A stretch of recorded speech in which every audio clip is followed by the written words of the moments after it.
Здравствуйте, дорогие подписчики, гости и зрители моего канала.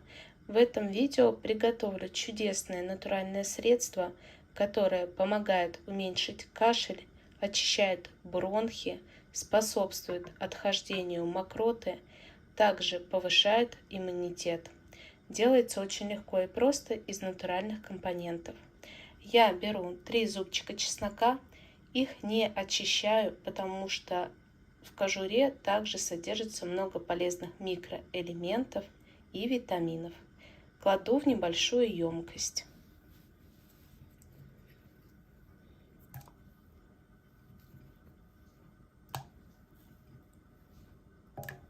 И ставлю на огонь. После того, как вода закипела, я проварила 1 минуту и выключила. И теперь добавляю такой ингредиент, как самая обычная сода, 1 чайную ложку. Хорошенечко перемешиваю, накрываюсь полотенцем и делаю ингаляции.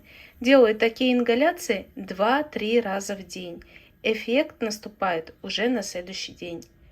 Спасибо большое за ваши просмотры, лайки и комментарии. До скорых встреч. Будьте здоровы, не болейте.